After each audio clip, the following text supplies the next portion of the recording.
What is going on, guys? Today we have the Supra. Finally, it is not broken down on a Wednesday or a Tuesday and not allowing me to run it past on a Wednesday. We got the X3M today. So we got both of these cars. We are heading to the track right now. We're going to Bannermere, and the reason why I say car's not broken down on me is because every single Tuesday that I plan on running my Supra to the track on Wednesday, the car breaks down. Now, it's not necessarily the car's part or the car's fault, in my opinion. I also don't think that this car is unreliable. I think this car is honestly still one of the most reliable cars out there. My luck has been last Tuesday, I hit a pothole, and I mean, that pothole bent one of my wheels, so I couldn't run it to the track. Apart from it bending my wheel, it also broke the strut tower. So I had to order new stuff, and then finally I was getting my car ready for the track again.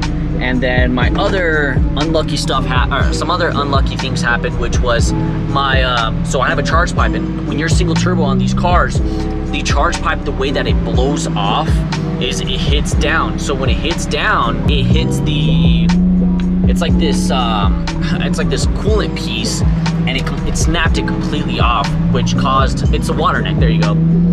So the water neck completely snapped, causing my car to leak coolant everywhere. I called BMW, I called Toyota, which BMW is not very nice when you call them and you tell them it's a Toyota part, or it's a Supra. They think that you're playing with them. I don't know what they think, but every time I've called for some parts for the Supra, even though it says a BMW number, they tell me they don't have it, but yet if I tell them the 340 number, they have it. So my water neck broke, and I called everyone. No one had it in stock.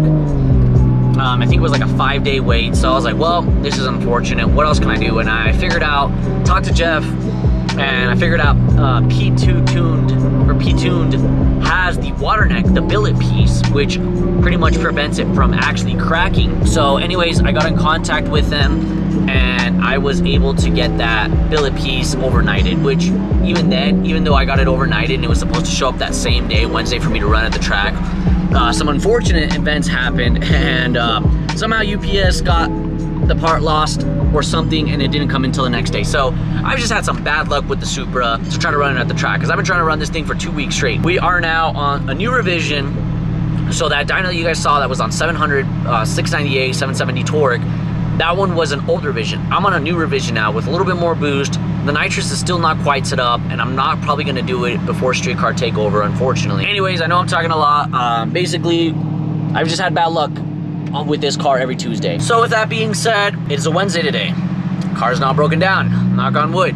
So we are going to take it to the track today. We are technically on the way right now, and we are going to try to break a 10 in this car, which I know is pretty easy. This car ran an 11.7 with full bolt-on and stock turbos. I mean, it was an easy 11.7, and that was with the tire spinning. This car set up for a 10. This car is set up for a 9-second pass right now. It's just gonna need a lot of work, or a lot of practice on my end. I know a lot of you guys think, oh, well, you got an R car, just floor it. There's more to it than that. On these cars, you have to floor it in second gear to get that 9-second pass. I think people have done it in first, but I guess the sweet spot is in second gear. Doing a burnout in this car is harder than expected, even though it's an auto. It's not wanting to do that, and then the car keeps kicking me into a different mode. There's just a lot of modes in this car that I gotta learn, which I have not had the time to learn. The goal for today, like I said, is a 10, and then we got my X3M as well. X3M is out in the back. We're kind of in traffic right now. We just put downpipes on the X3M. So we got downpipes, and we got the tune, and we got an E30 blend just for today to see what we would run. Last time Kenzie ran it at the track, she ran a 10, or my bad, not a 10, I wish. She ran a 12.2 at 119, which is very good considering all it had was just a tune. So now we add a downpipe and E30 into the mix. So we are hoping to run an 11.8, 11.7 on that car. The problem with that car is the turbos, I think, are so big that it's not building boost off the line. Like, I've talked to every X3 owner here, every X3M owner here in Colorado, and no one is able to build boost off the line. Like, the launch control for this BMW is just completely awful. Anyways, I know I've been talking for a lot, but X3M is right there. There you go. There's X3M. God, it looks so freaking beautiful with that new wrap. I don't know if you guys knew, but car got wrapped. I'm gonna talk about this X3M here in the next video, but man, the car is just absolutely phenomenal with that wrap. Guys over at Speed Effects killed it with that wrap. Thank you guys for all the past views on the other videos. I been forgetting to mention it, but you guys have absolutely killed it with the other videos. I'm getting a lot of likes and a lot of views on my videos, and I know my subscribers count is, I mean, it's getting up there, but it really means a lot when you guys subscribe to a channel like mine, because I'm not the biggest out there, and I'm really trying to do this for a living. And I mean, I already do this for a living. I mean, I sell parts and I do all this stuff, but if I could just focus on YouTube and just build exactly all these cars and build the cars to your guys' likings and just go from there, it would become a blessing for me. But anyways, that's enough for today, or that's enough for talking for today. So I'll update you guys when I get to the track and when Kenzie gets to the track. We're gonna weigh both cars because I haven't done the weight. We're gonna weigh both cars and then we're gonna go from there. So see you guys then. All right, so we got the X3MM out here and then we got the Supra. I had to rent a jacket. Didn't know that that was applied, but apparently if you have an aftermarket turbo, you gotta rent one now. And there's Boba. Hey, Boba. Boba's sick. Anyways, here is the car. I don't know if you guys have seen under the hood recently, but still the same P-tuned kit. There's that billet piece down there. You guys can see it. That's where I snapped it off. Charge pipe blew right down, snapped it off. Like I said, I'm hoping for a at least 10-second pass today. There's a lot to practice. Like everyone's telling me to launch in second, but launching in second is not as easy as I thought. It's not building enough boost, and it's slowly leaving. It's like leaving very slow, so it's not leaving really hard. So we'll see what I end up running at the end of the day, because car is, I still need to practice it. I also didn't bring a tire pressure, so the car might be spinning a lot. I'm gonna lower it down. I just don't know. I'm gonna have to use a screwdriver for the meantime and just kind of wing it on how much PSI it's on.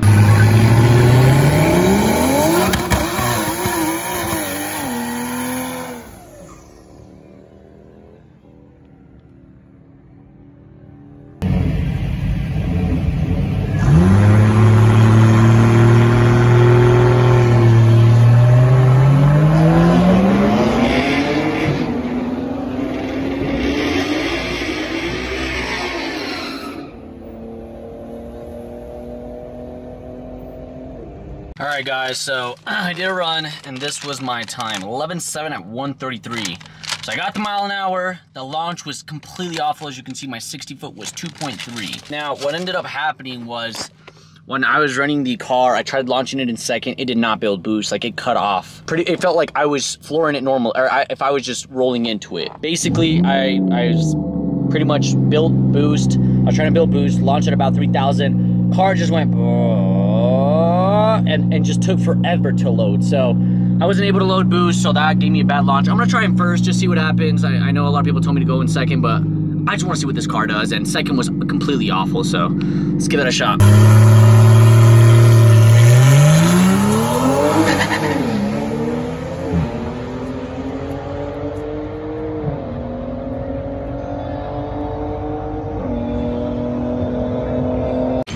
Guys, well, we ran again, and this time I launched in first gear. So I launched in first gear this time, opposed of second, like my tuner told me, and I believe second is still the best option because first is useless, as I saw right now.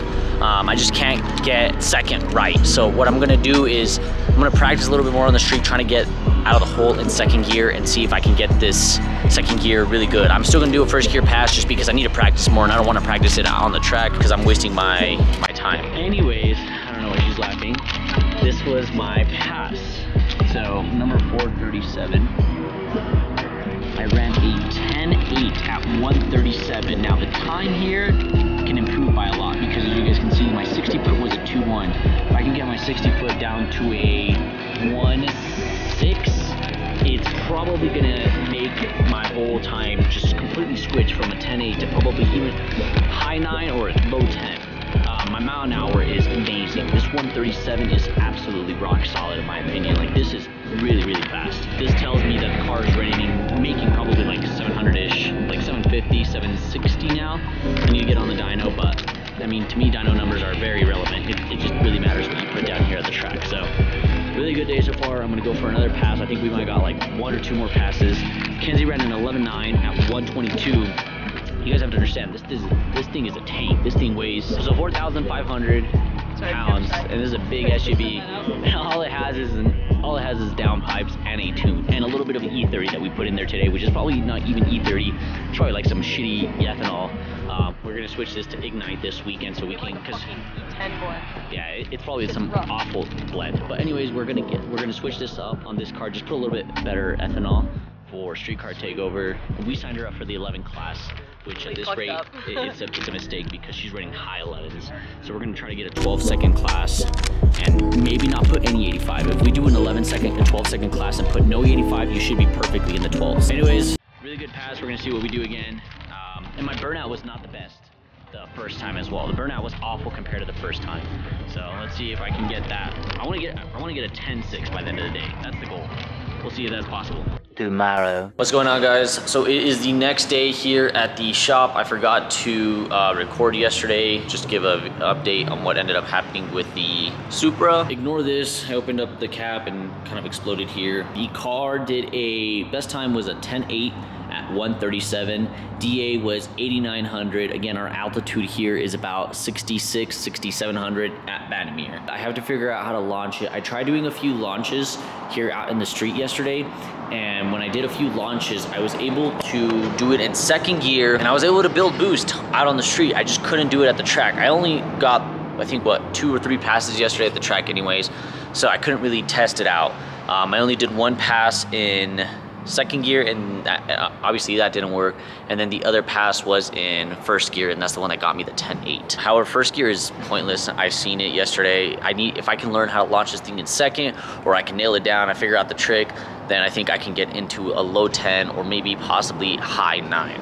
So the goal for this car is I'm gonna practice this more on the street, just trying to launch this thing in second gear. I gotta figure out what its sweet spot is. Also, there's like a tree there, so I need to practice it more. If I'm able to practice this thing more, like I said, I'll be able to get a better launch. But I'm very happy with the mile per hour. I think the mile per hour yesterday was really high, 137. That's pretty fast. I mean, this tells me this car has a really good time. And also my 60 foot was a 2.1 or 2.2. If I can get that 60 foot down to a 1.6, 1.5, this car is a 9-second car all day. I think I am gonna have to throw the nitrous in a 50 shot for like a lower 9 or just a mid 9, at least here in Colorado. Down in Texas or anywhere with elevation a little bit lower, I think this car is a 9-second car the way it is already. So overall, super impressed with the car. I think the car did great. I do have to get new tires. I love these tires, are brand new, but these are the Mickey Thompson's ET Street, and these are good for the street, but for the track, I want the ET Street R. I think those are the ones that are pretty much like slicks and they just have a few lines. So those are the ones that I want to run on this car. Car pretty much had full weight yesterday. I mean, besides this carbon seat, it has that full seat. I mean, full tank of gas yesterday. Like, I'm not doing any weight reductions. I am gonna do it tomorrow for the streetcar takeover event, which is gonna be a nice event. I am gonna remove this seat, or not tomorrow, Saturday. I'm gonna remove that seat and yeah, go from there. But I appreciate you guys watching. Sorry I couldn't get that much filming done. I'm gonna get a little bit better at these things. Other than that, appreciate you guys watching, and the next video should hopefully be streetcar takeover, or if not, some street racing down in Mexico. We're going to drive all the way to Mexico to do some street racing with the 1320 guys. So appreciate you guys watching. Make sure you like and subscribe. Comment down below how long you think it's going to take me to get a 9-second pass on this car, if it's even going to be possible this year, or if I'm going to have to wait next year to run this thing in Texas or Arizona. So let me know what you guys think. See you guys on the next video.